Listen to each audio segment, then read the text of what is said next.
Kembali di Anyus Pagi pemirsa, 19 siswa sekolah dasar dan 2 orang guru tewas dalam penembakan massal di SD Rob, Texas, Amerika Serikat. Pelaku merupakan seorang remaja berusia 18 tahun yang menembak mati neneknya sebelum bergegas ke SD Rob. 21 korban tewas dalam aksi penembakan massal di sebuah sekolah dasar Rob, Texas, Amerika Serikat pada Selasa waktu setempat.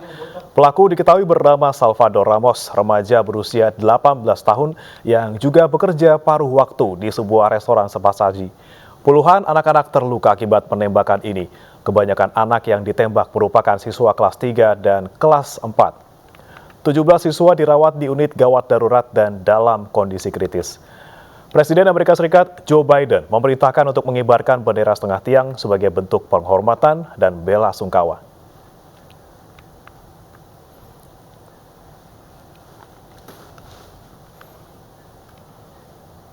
Penyelidikan kasus penembakan massal di SD Rob, Texas memasuki hari ketiga. Beberapa fakta mulai terungkap seperti kronologi dan latar belakang pelaku. Untuk mengetahui perkembangan terkini kami sudah terhubung dengan jurnalis VOA Rifan Dwi Astono yang berada di lokasi kejadian di kota Uvalde, Texas, Amerika Serikat. Halo Rifan, saat ini apa yang sedang dilakukan polisi di lokasi kejadian? Ya, Bre, saat ini polisi masih terus melakukan penyelidikan, tentunya memasuki hari ketiga pasca penembakan massal di SD Rob yang ada di kota Uvalde, Texas, Amerika Serikat. Hingga saat ini seperti yang tampak di belakang saya, media massa masih terus mengikuti perkembangan situasi terkini dari sekitar lokasi penembakan massal dan polisi juga masih memasang garis polisi di sekitar beberapa ruas jalan yang menuju ke lokasi penembakan massal tersebut. Di mana sampai saat ini kami masih melihat ada beberapa warga, kerabat, keluarga korban yang ingin memberikan ucapan bela sungkawa itu datang silih berganti untuk menaruh karangan bunga di depan plang dari SD Rob yang ada di kota Uvalde, Texas, Amerika Serikat ini. Sejauh ini penyelidikan sudah berjalan memasuki hari ketiga, ada beberapa fakta yang telah terungkap, diantaranya terkait dengan korban pihak yang menjadi korban dalam penembakan massal ini. Ada 21 orang yang tewas, 19 diantaranya pelajar, 2 orang guru, dan mayoritas merupakan warga keturunan Hispanik. Dan patut diketahui memang demografis dari penduduk warga kota Uvalde yang hanya berpenduduk sekitar 16.000 jiwa ini memang didominasi oleh masyarakat keturunan Hispanik. Dan kota Uvalde sendiri memang lokasinya sangat dekat dengan perbatasan antara Amerika Serikat dan Meksiko, hanya berjarak sekitar lebih dari 100 km saja. Dan hingga saat ini kronologi dari kejadian penembakan massal di SD ini masih terus dipasang, di runut seperti apa dengan melakukan penyelidikan, wawancara terhadap saksi, pengumpulan barang bukti, termasuk juga dengan pelacakan rekam jejak digital dari pelaku, yaitu Salvador Ramos yang masih berusia 18 tahun. Yang kita ketahui sejauh ini, sebelum Salvador Ramos ini mendatangi SD Rob di kota Uvalde, ia sebelumnya melakukan penembakan terhadap neneknya sendiri di rumah sang nenek, yang dimana itu juga tempat tinggalnya. Dan dalam penembakan itu sang nenek terluka di bagian wajah, kemudian meski demikian sempat menelpon polisi dan meminta pertolongan kepada tetangga rumahnya. Dan sebelum penembakan massal di SD ini juga, pelaku Salvador Ramos ini sempat menghubungi melalui pesan teks salah satu temannya di dunia maya. Ia menggunakan salah satu platform media sosial Facebook, di mana ia mengatakan bahwa saya telah membunuh nenek saya, dan ia mengatakan bahwa ia ingin melakukan penembakan di salah satu sekolah dasar. Yang terjadi berikutnya, ia melarikan diri dari rumah sang nenek, membawa mobil sang nenek, dan mendatangi lokasi kompleks sekolah dasar Rob. Dan yang terjadi adalah mobil yang ia kendarai menabrak parit, dan kemudian ia keluar dari mobil itu membawa senapan serbu, mengenakan rompi, dan sempat berhadapan dengan satpam atau petugas keamanan sekolah, meskipun satpam ini terluka dalam alterkasi itu. Dan dalam kesempatan itu juga para saksi warga yang melihat kejadian itu langsung menelpon polisi, mengatakan bahwa ada seorang pria membawa senapan serbu, mengenakan rompi, memasuki kawasan sekolah. Polisi langsung datang, dan Salvador Ramos sendiri entah bagaimana caranya ia bisa masuk ke dalam sekolah yang memang seharusnya dalam jam pelajaran itu seharusnya pintunya dikunci. Dan dari informasi yang kami himpun, sebetulnya dikatakan bahwa pelaku ini memasuki sekolah melalui pintu belakang dari gedung yang baru saja dibangun. Dan yang terjadi adalah ketika terjadi baku tembak antara polisi dan juga pelaku Salvador Ramos yang memang ada di dalam gedung, sementara polisi ada di luar gedung sekolah.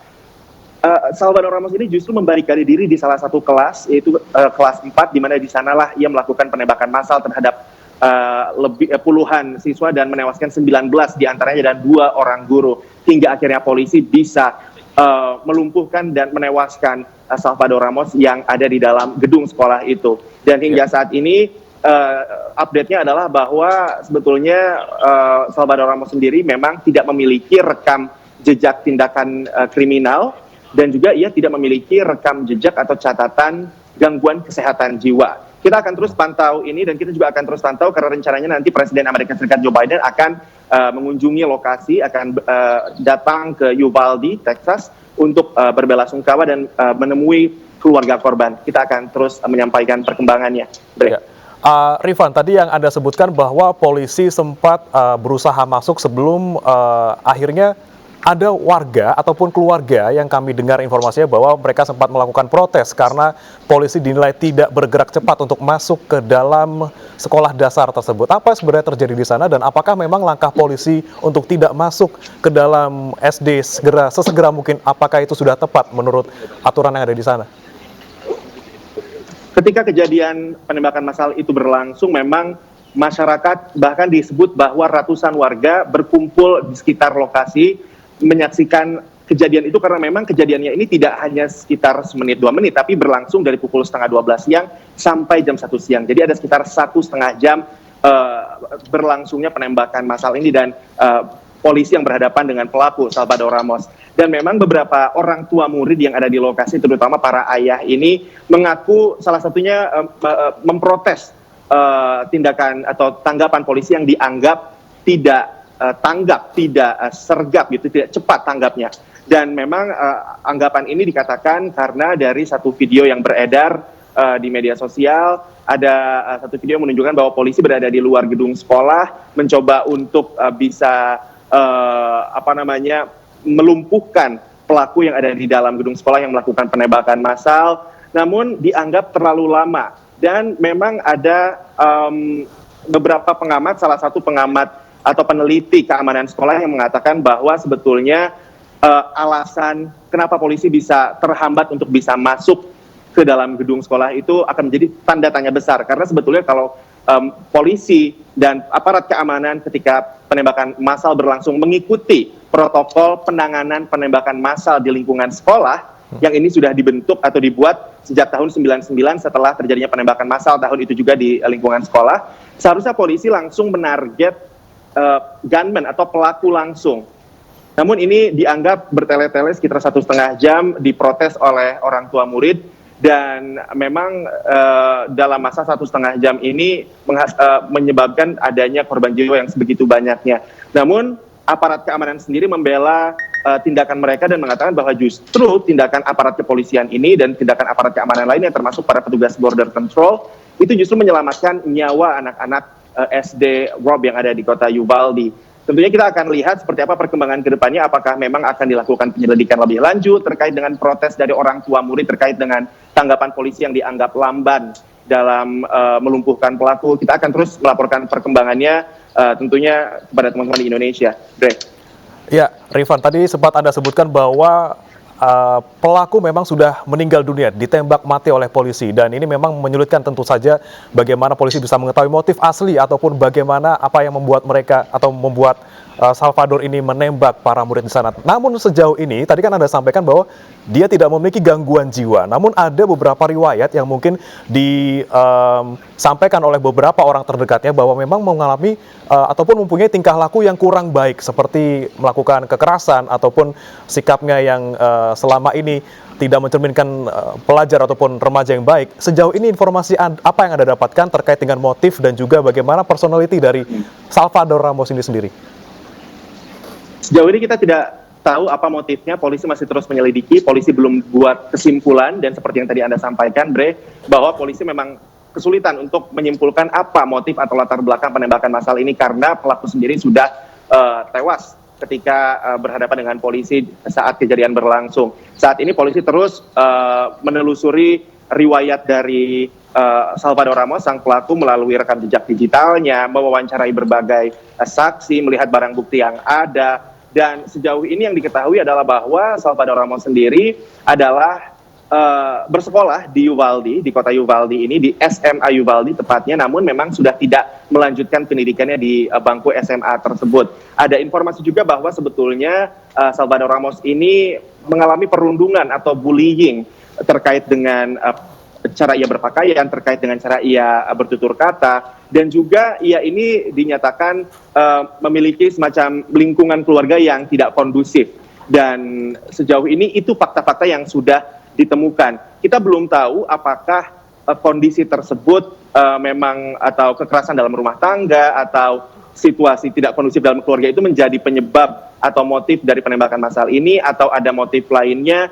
Yang jelas fakta-fakta yang sudah saya jelaskan tadi itu masih akan terus diselidiki, termasuk juga fakta bahwa baik korban maupun pelaku sama-sama warga Hispanik. Seperti yang saya katakan tadi, demografis di kota Uvalde ini adalah kebanyakan mayoritas warga Hispanik, karena secara geografis pun lokasinya sangat berdekatan dengan Meksiko, dengan perbatasan Amerika dan Meksiko. Kami tentu akan terus menindaklanjuti untuk mencari tahu lagi seperti apa hasil penelusuran polisi, apa sebetulnya motif dari pelaku penembakan massal kali ini yang hanya terpisah sekitar 1 mingguan dari penembakan massal sebelumnya yang terjadi di kota Buffalo, New York, di mana dalam kasus itu polisi sudah lebih mudah untuk menentukan tindak kejahatan apa yang dilakukan oleh pelaku, yaitu tindak kejahatan atas dasar kebencian dengan motif rasial. Kita akan terus memberikan update-nya untuk Anda. Break. Ya, memang kalau tadi disampaikan penembakan ini terjadinya sangat sering di Amerika Serikat, bahkan ini Presiden Joe Biden juga sudah mengeluarkan beberapa statement. Nah, ini kan memang kalau yang dari data yang saya dapatkan ini bahwa selama 2021 ada 103 orang tewas dalam penembakan di Amerika Serikat. Dan apa yang kemudian menjadi kesulitan dari pemerintah Amerika Serikat untuk bisa meloloskan aturan pembatasan senjata? Kalau saya dengar juga di sana legislatifnya sangat-sangat pro dengan kebebasan, ya. Apakah itu memang menjadi satu-satunya penghalang bagi pemerintah Amerika Serikat untuk melakukan ataupun meloloskan aturan pembatasan senjata api? Ya, Bre. Jadi di Amerika Serikat sendiri, hak untuk memiliki senjata api, hak untuk penduduk memiliki senjata api itu dijamin dalam konstitusi atau Undang-Undang Dasar Amerika, khususnya di amandemen kedua. Dan memang ini menjadi isu yang selama ini juga cukup memecah belah masyarakat, termasuk juga para politikus di Kongres Amerika Serikat, karena ada kelompok masyarakat yang menginginkan diperketatnya aturan kepemilikan senjata api di Amerika Serikat, tapi ada juga yang justru menganggap bahwa kejadian semacam ini, penembakan massal dan lain sebagainya, itu bukan masalah soal senjata apinya, soal kepemilikan senjata apinya, tapi masalah individu pelakunya sendiri. Dan ini yang terus kemudian menjadi semacam perdebatan baik di kalangan masyarakat maupun di kalangan para politikus di Kongres. Di Kongres sendiri, Partai Demokrat, kemudian Presiden Joe Biden kembali menyerukan untuk kesekian kalinya agar dilakukan pengetatan undang-undang kepemilikan senjata api. Ingin dilakukan perluasan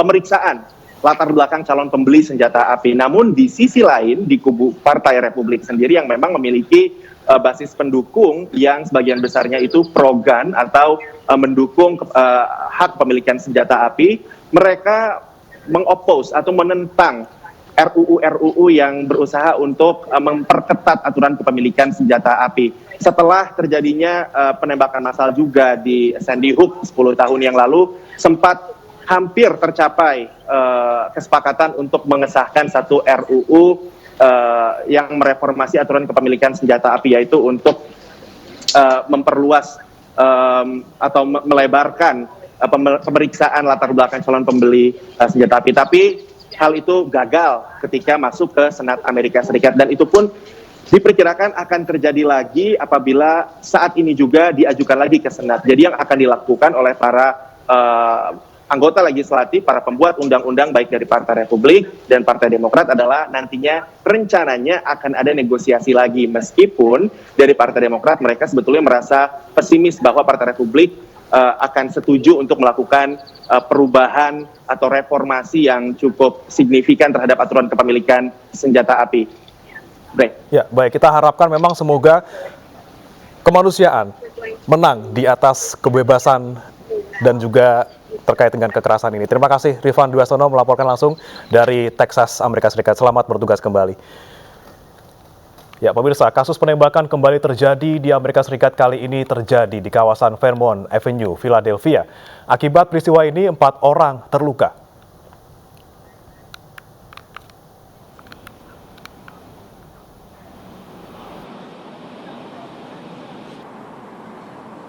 Empat orang ditembak saat mereka berjalan ke pesta prom di Fairmont Avenue, Philadelphia, Rabu malam. Dalam rekaman CCTV, seorang pria bersenjata yang mengendarai sepeda melepaskan tembakan. Tersangka diketahui mengenakan pakaian serba hitam dan topeng putih di wajahnya. Para korban terdiri dari 2 orang pria dan 2 orang wanita. Korban yang berusia 19 tahun saat ini masih dalam kondisi kritis, sementara 3 korban lainnya selamat meski mengalami luka-luka. Hingga saat ini polisi belum berhasil menangkap tersangka.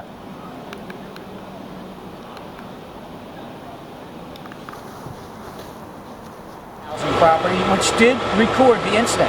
You can clearly see a male on a mountain bike riding on the sidewalk westbound in the 3500 block of Fairmount Avenue. And that's when we believe he fired multiple shots in a westbound direction. We believe the 19-year-old male who was shot in the side. Kembali ke tanah air, pemirsa, 2 korban tewas dalam kecelakaan beruntun di Jalan MT Haryono, Jakarta Selatan, Kamis siang dimakamkan. Korban yang merupakan pasutri dimakamkan di TPU Kampung Bayur, Kelurahan Cipinang Melayu, Kecamatan Makassar, Jakarta Timur.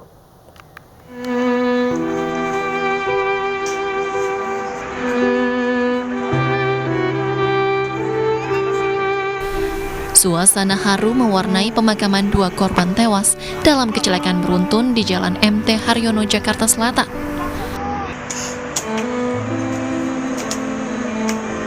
Dua korban yang merupakan pasutri atas nama Raka Prayogo Putra dan Nova Harisma dimakamkan bersebelahan di TPU Kampung Bayur, Kelurahan Cipinang Melayu, Kecamatan Makassar, Jakarta Timur.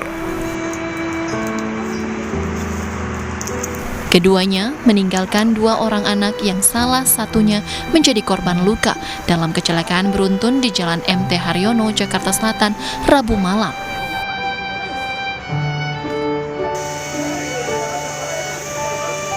Keduanya tewas dalam kecelakaan saat akan pulang ke rumah mereka di kawasan Citayam, Depok. Dari rumah sini tujuannya mau pulang ke Citayam, Pak. Mau ke Citayam. Iya. Oh, itu apa? Sekeluarga berarti ya? Sama berdua dan dengan anak. Iya. Pak. Sementara anak bungsu korban yang masih berusia 4 tahun menjalani perawatan di Rumah Sakit Budi Asih, Jakarta Timur karena alami sejumlah luka.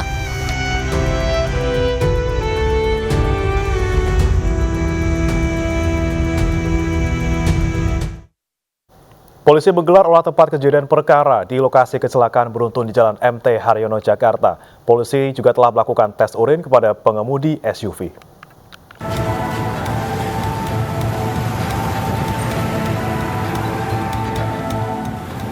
Jajaran Subdit Gakum Ditlantas Polda Metro Jaya menggelar olah tempat kejadian perkara untuk mengungkap penyebab kecelakaan beruntun yang menewaskan pasutri di Jalan MT Haryono, Jakarta.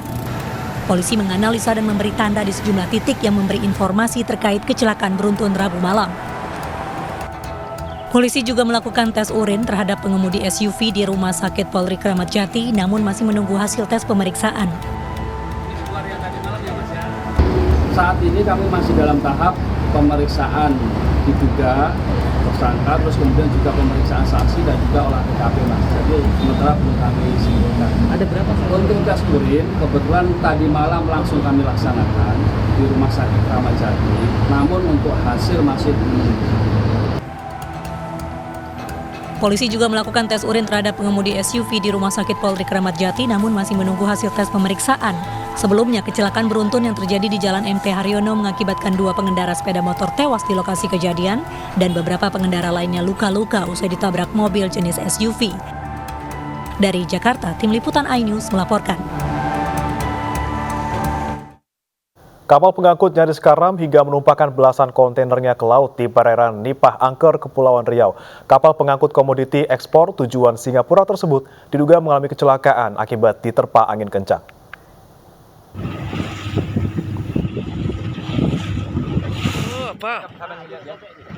Kapal kargo pengangkut ratusan kontainer ini miring dan nyaris tenggelam di perairan Pulau Nipa Angker, Kepulauan Riau. Akibat peristiwa ini, belasan kontainer berisi gulungan kertas untuk ekspor jatuh ke laut dan mengapung hingga membahayakan lalu lintas kapal. Petugas SAR TNI Angkatan Laut dari Lanal Tanjung Balai langsung mengamankan belasan kontainer yang mengapung agar tidak ditabrak kapal yang melintas. Selain kontainer, petugas juga menyelamatkan nakoda kapal TB Megadaya 43 berbendera Indonesia ini bersama 9 awaknya. Dengan menggunakan sarana patroli yang kita miliki yaitu Combat Boat Karimun, kemudian Sea Raider, kemudian unsur patroli dari Posal Takongyu Lanal Tanjung Balai Karimun, Sea Raider P8 ikut mengawasi dan mengamankan kontainer yang sudah tercebur ke laut. Kapal kargo bermuatan kontainer ini sebelumnya berlayar dari Pekanbaru Riau dengan tujuan Singapura. Namun akibat diterpa angin kencang, kapal miring dan menumpahkan muatannya. Dari Karimun, Kepulauan Riau, Iwan Mohan, iNews melaporkan. Seorang pemuda tewas tercebur lantaran hilang keseimbangan saat menyelamatkan ayam yang hendak loncat ke Kali Cengkareng, Drain, Jakarta. Jasad korban ditemukan setelah 45 menit petugas pemadam kebakaran melakukan pencarian. Keseimbangan perahu. Seorang pemuda tewas tercebur lantaran hilang keseimbangan saat menyelamatkan ayam yang hendak loncat ke Kali Cengkareng, Drain, Jakarta. Korban diduga tak bisa berenang hingga akhirnya tenggelam dan hilang. Peristiwa ini bermula saat korban ingin menangkap seekor ayam yang kabur dari rumahnya. Jasad korban ditemukan setelah 45 menit petugas pemadam kebakaran sektor Cengkareng melakukan pencarian. Ya, untuk proses pencariannya kita menggunakan satu perahu karet. Nah, untuk mencarinya kita menggunakan jangkar. Kemudian pada saat kita melakukan pencarian, jangkarnya nyangkut di tali yang tersangkut di tangannya. Untuk proses evakuasi kurang lebih sekitar 45 menit. Jasad korban disemayamkan di rumah duka. Keluarga menolak jasad korban diotopsi dan akan dibawa ke Lampung untuk dikebumikan. Dari Jakarta, Miftahul Gani, iNews melaporkan. Polisi meringkus pasangan kekasih di Kota Waringin Barat, Kalimantan Tengah. Keduanya diduga telah tega membuang bayi hasil hubungan gelap di depan rumah warga.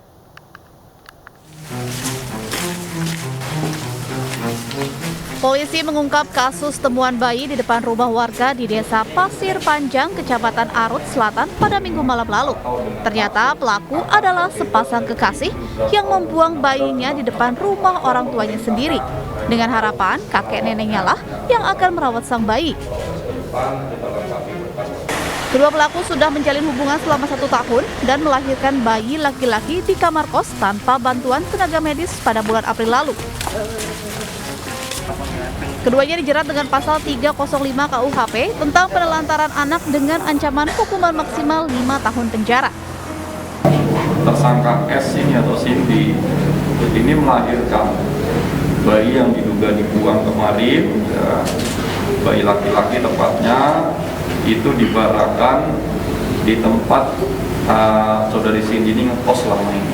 Kebetulan saudari Cindy ini orang tuanya tidak berada di sini, tapi di kabupaten lain, yaitu di Kota Waringin Timur. Sementara itu, bayi laki-laki ini terus dipantau kesehatannya oleh petugas medis Rumah Sakit Sultan Imanuddin Pangkalan Bun, Kota Waringin Barat. Bayi yang memiliki berat badan 3,2 kg dan panjang 47 cm ini sebelumnya ditemukan tergeletak di depan rumah warga. Dari Kabupaten Kota Waringin Barat, Kalimantan Tengah, Sigit Zakwan Pamungkas, iNews melaporkan. Nekat setubuhi anak di bawah umur hingga hamil 3 bulan, seorang pelajar di Tanah Toraja, Sulawesi Selatan akhirnya ditangkap unit Resmob Satreskrim Polres Tanah Toraja. Pelaku yang berusia masih berstatus sebagai pelajar ini tak berkutik saat dibekuk unit Resmob Polres Tanah Toraja di rumahnya di Kecamatan Makale, Tanah Toraja. Pelaku diketahui memperkosa anak berusia 15 tahun sebanyak 2 kali di rumah indekos. Korban saat ini putus sekolah akibat telah hamil 3 bulan. Kini pelaku diperiksa lebih lanjut untuk mempertanggungjawabkan perbuatannya. Jadi berdasarkan hasil penyidikan, kemudian melaksanakan gelar perkara, kita tetapkan yang bersangkutan, kita terapkan kenakan dia pasal 81 ayat 2 Undang-Undang Perlindungan Anak. ancaman hukumannya tuh. Seorang janda cantik beranak 3 tewas bersimbah darah di dalam ruko miliknya di Kabupaten Kolaka Utara, Sulawesi Tenggara. Janda cantik tersebut diduga korban perampokan dan pembunuhan.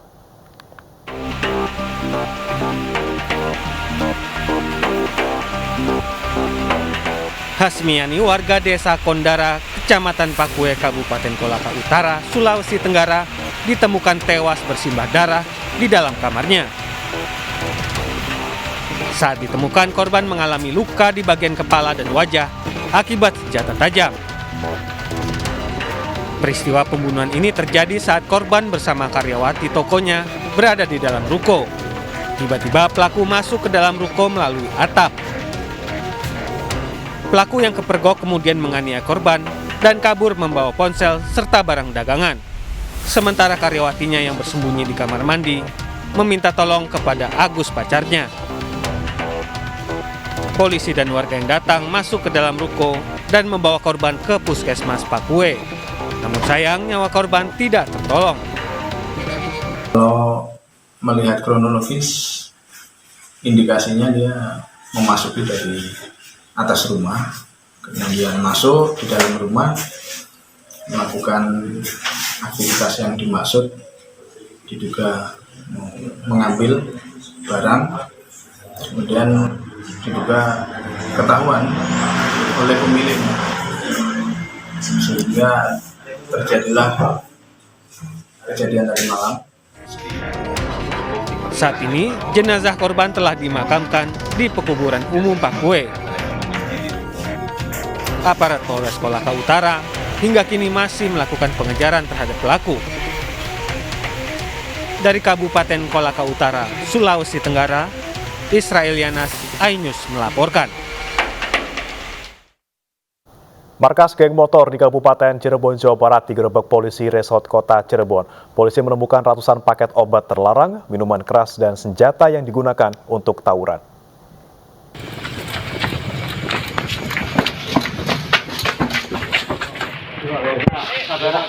Polisi langsung menggerebek sebuah markas geng motor yang berada di Desa Kertawangun, Kecamatan Babakan, Kabupaten Cirebon, Jawa Barat. Saat digerebek, geng motor yang mayoritas remaja ini tengah asik pesta minuman keras oplosan. Petugas pun langsung menggeledah satu persatu anggota geng motor bernama GBR ini. Di sini petugas menemukan ratusan paket obat terlarang, minuman keras, knalpot bising, dan senjata yang digunakan untuk tawuran. Dan kita dapatkan mereka sedang melaksanakan pesta minuman oplosan, termasuk ada beberapa barang bukti yang juga kita amankan, ada tramadol, kemudian juga peralatan-peralatan seperti gear yang biasa dipakai untuk kegiatan gesekan maupun juga tawuran. Semua anggota geng motor yang terdiri dari 6 orang laki-laki dan 2 orang perempuan langsung digelandang ke Mapolresta Cirebon untuk diperiksa lebih lanjut. Dari Cirebon, Jawa Barat, Toi Iskandar, iNews melaporkan. Seorang pria tertangkap tangan mencuri sebotol parfum di sebuah minimarket di Jalan Bukit Duri Selatan, Tebet, Jakarta Selatan. Pelaku babak belur dihakimi warga.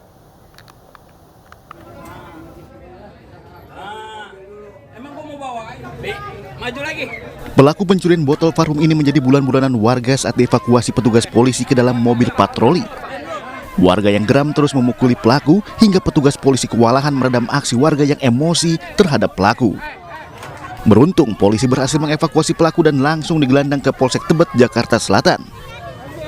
Peristiwa ini berawal saat pelaku masuk mencuri parfum di minimarket dan memberikan kepada rekannya yang menunggu di luar. Aksinya pun diketahui warga hingga ditegur lantaran belum membayar kepada kasir. Namun pelaku tidak terima hingga terjadi baku hantam. Temennya standby di atas motor nih, motornya hidup. Nah, masuk lagi nih temennya ngatu nih. Ah, udah gitu nggak lama keluar lagi. Wan ngobrol-ngobrol nggak tahu ngobrol apaan. Nah, dia ngoper parfum nih kan. Saya pegang langsung. Nah, lu dibayar belum? Udah, mana struknya? Gua buang ke dalam. Ayo, mana kalau mau dibuang? Ya kan, itu gua bawa ke dalam. Gua bawa ke dalam mana struknya? Ya, saya tanya ke kasir. Dia dibayar belum? Belum. Ah, lu balik tuh bang. Udah. Selain mengamankan pelaku, polisi juga menemukan kunci letter T di saku celana yang digunakan melakukan aksi pencurian kendaraan roda 2. Kini pelaku telah diamankan dan dilakukan pemeriksaan hukum lebih lanjut. Dari Jakarta Selatan, Dan Helmi Sajangbati, iNews melaporkan. Sopir ambulans yang membawa jenazah nekat menerobos arus sungai saat banjir. iNews Pagi akan segera kembali dengan informasi selengkapnya.